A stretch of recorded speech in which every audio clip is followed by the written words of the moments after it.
একদিন একটা ছোট বান্নি ছিল, নাম পিকু। সবাই বলতো পিকু খুব কিউরিয়াস, কারণ সে সব সময় ইঁদুরের মতন ঝুঁকি ঝুঁকি করে দেখত নতুন কিছু আছে কিনা। এক সকালে পিকু লাফাতে লাফাতে জঙ্গলের মাঝখানে গেল। সেখানে সে দেখল ঝিলমিল করা একটা ম্যাজিক গাজর।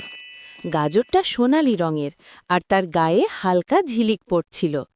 পিকু বলল, উফ, এই গাজরটা যদি আমার হতো। হঠাৎ গাজরটা কথা বলল, হেই বান্নি, আমাকে তুলে নিলে আমি তোমার একটা ইচ্ছা পূরণ করব। পিকুর চোখ বড় হয়ে গেল। ইচ্ছা? আমি কি উইশ করতে পারবো? গাজর বলল, হ্যাঁ, কিন্তু শুধু একটা, ভালো কিছু চেয়েও। পিকু একটু ভাবল, তারপর বলল, আমি চাই জঙ্গলের সব প্রাণী যেন খুশি থাকে, কেউ যেন কখনো একা না থাকে। এই কথা বলতেই গাজরটা ঝিলমিল করে উঠল, পুফ! আর সঙ্গে সঙ্গে জঙ্গলের সব প্রাণী হাসতে লাগল, খেলতে লাগল, আর সবাই মিলে খুব মজা করল।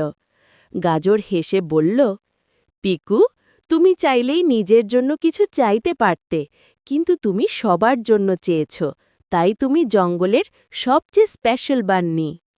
পিকু লজ্জা পেয়ে কানের ডগা নাড়ল।